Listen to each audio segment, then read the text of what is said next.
الحمدللہ ایک بار پھر مسجد قباء سے آپ کے ساتھ 27 شوال کا یہ سبق ہے، صرف 5 منٹ کے مدرسے میں، اور بات کر رہے ہیں ہم قرآن و حدیث کی روشنی میں بنات رسول کے بارے میں۔ الحمدللہ کل ہم نے ام کلثوم کی سیرت کے بارے میں تھوڑا سا جانا تھا، آج ہم بات کریں گے حضرت فاطمہ بنت رسول اللہ صلی اللہ علیہ وآلہ وسلم کے بارے میں۔ اور حضرت فاطمہ بنت رسول اللہ صلی اللہ علیہ وآلہ وسلم کی سیرت مبارکہ بھی الحمدللہ آپ کے اس مدرسے میں باقاعدہ پڑھائی جاتی ہے۔ اسوہ رسول کا ایک حلقہ لگتا ہے جہاں ہم نبی صلی اللہ علیہ وآلہ وسلم کی سنتوں کو سیکھتے ہیں تاکہ 24 گھنٹے کی زندگی عبادت بن جائے۔ تو اسی سنتوں کے حلقے میں ہم سیرت فاطمہ کو بھی ماشاءاللہ سے پڑھا رہے ہیں۔ اگر آپ نے یا آپ کی کسی عزیز بہن نے سیرت فاطمہ کو سننا ہے، سمجھنا ہے، تو ضرور جوائن کیجئے، اور جوائن کرنے کا وہی آسان سا طریقہ ہے، یعنی 0333130829 کو ڈائل کیجئے اور داخلہ لے لیجئے، کیونکہ اس وقت ہمارے داخلے کھلے ہوئے ہیں الحمدللہ۔ آج ہم بات کریں گے حضرت فاطمہ بنت رسول اللہ صلی اللہ علیہ وآلہ وسلم کے بارے میں مسجد قباء سے۔ یہ نبی صلی اللہ علیہ وآلہ وسلم کی سب سے چھوٹی صاحبزادی اور حضرت علی کی زوجہ ہیں۔ نبوت سے 5 سال قبل بیت اللہ کی تعمیر کے وقت ان کی پیدائش ہوئی۔ اسلام کی خاطر مکی دور میں تکلیفیں برداشت کرتی رہیں، پھر بعد میں ہجرت کر کے مدینے چلی آئیں۔ 2 ہجری میں ان کا نکاح حضرت علی سے ہوا۔ ان کی زندگی عورتوں کے لیے ایک بہترین نمونہ ہے، اسی لیے ہم کہتے ہیں کہ ضرور سیرت فاطمہ کو سننا چاہیے، اس نیت سے کہ انشاءاللہ تعالی بی بی فاطمہ کی سیرت کو سننے کے بعد، سمجھنے کے بعد ان کی جیسی زندگی کو اپنائیں گے انشاءاللہ تعالی۔ نبی صلی اللہ علیہ وآلہ وسلم کی 4 بیٹیوں میں سب سے محبوب اور چہیتی بیٹی ہونے کے باوجود گھر کا سارا کام بذات خود انجام دیتی۔ چکی پیسنے کی وجہ سے ہاتھوں میں چھالے پڑ گئے تھے، گھر میں کوئی خادمہ نہیں تھی، دنیا کی تھوڑی سی چیزوں پر بخوشی راضی ہوتی اور صبر کرتی تھی۔ اسی وجہ سے نبی صلی اللہ علیہ وآلہ وسلم نے فرمایا کہ تمہارے لیے دنیا کی تمام عورتوں میں مریم علیہ السلام، خدیجہ رضی اللہ تعالیٰ عنہ، فاطمہ رضی اللہ تعالیٰ عنہ اور آسیہ کی زندگی نمونے کے لیے کافی ہے۔ دیکھیں یہ نبی کا فرمان ہے کہ 4 عورتوں کی زندگی نمونے کے لیے کافی ہے، تو پھر کیوں نہ بی بی فاطمہ کی سیرت کو سنا جائے اور سمجھا جائے۔ سچائی اور صاف گوئی میں حضرت فاطمہ بے مثال تھی۔ 11 ہجری میں رمضان میں نبی صلی اللہ علیہ وآلہ وسلم کی وفات کے 6 ماہ بعد مدینہ منورہ میں ان کا انتقال ہوا اور جنت البقیع میں دفن کی گئیں۔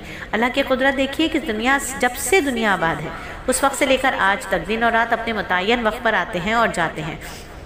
کبھی ایسا نہیں ہوا کہ رات کو اچانک سورج نکلا ہو یا صبح ہو گئی ہو، اور ایسا بھی نہیں ہوا کہ دوپہر کو سورج غروب ہوا اور رات ہو گئی ہو، بلکہ رات نہ تو اپنے وقت سے 1 سیکنڈ پہلے آ سکتی ہے اور نہ ہی دن اپنے وقت سے 1 سیکنڈ پہلے جا سکتا ہے۔ یہ سارا نظام صرف اور صرف اللہ ہی کی قدرت، اللہ اپنی قدرت سے ہی چلاتے ہیں۔ اور ایک فرض کے بارے میں بات کریں کہ بیوی کی وراثت میں شوہر کا بھی حصہ ہے۔ قرآن میں اللہ تعالیٰ فرماتا ہے تمہارے لیے تمہاری بیویوں کے چھوڑے ہوئے مال میں سے آدھا حصہ ہے جبکہ ان کی کوئی اولاد نہ ہو، اگر ان کی اولاد ہو تو تمہاری بیویوں کے چھوڑے ہوئے مال میں 1/4 حصہ ہے، تمہیں یہ حصہ ان کی وصیت اور قرض ادا کرنے کے بعد ملے گا۔ قرض قرض قرض میں بڑا فوکس ہے، خدا کے واسطے قرض نہ لیں۔ قرض کون لیتا ہے؟ جو میانہ روی سے خرچ نہیں کرتا۔ اعتدال اور میانہ روی اللہ تعالیٰ کو بہت پسند ہے، اور اسی لیے نبی صلی اللہ علیہ وآلہ وسلم کی حدیث مبارکہ کا ایک مفہوم ہے کہ میانہ روی آدھی معیشت ہے۔ تو اللہ کا واسطہ اپنی چادر میں ہی پاؤں پھیلانے کی کوشش کیجئے۔ چادر سے پاؤں نکلیں گے تو قرض چڑھے گا، اور قرض کب ہوتا ہے؟ جب خواہشات بڑھتی ہیں۔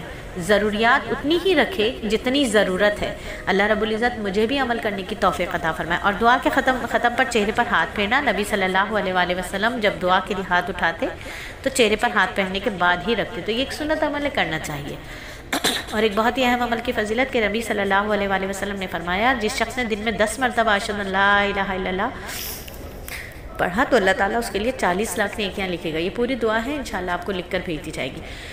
اور ایک گناہ کے بارے میں بات کریں، کل بھی سود کے بارے میں بات کی تھی اور آج بھی سود کے بارے میں بات کریں گے کہ نبی صلی اللہ علیہ وآلہ وسلم نے فرمایا معراج کی رات میرا گزر ایک ایسے قوم پر ہوا جس کے پیٹ اتنے بڑے تھے جیسے کوئی گھر ہو، اور اس میں سانپ اور بچھو تھے جو باہر سے نظر آ رہے تھے۔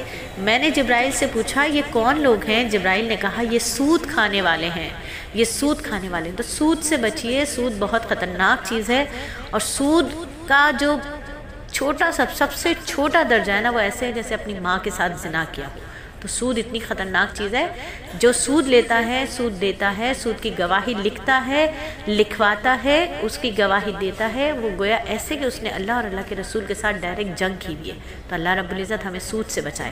اور دنیا کے بارے میں حضرت سلط بن حکیم فرماتے ہیں ہمیں یہ بات پہنچی کہ دنیا کو یہ وحی کی گئی تھی کہ تجھے چھوڑ دے تو اس کی خدمت کر، اور جو تجھے ترجیح دے تو اس سے خدمت لے، یعنی جو تجھے چھوڑ دے تو اس کی خدمت کر، اور جو تجھے ترجیح دے تو اس سے خدمت لے، یعنی جتنا دنیا کے پیچھے بھاگیں گے یہ دنیا اپنے پیچھے بھگاتی ہی رہے گی، تو اس لیے اس کو چھوڑ دیں، یہ خود ہمارے پیچھے چلتی چلی آئے گی۔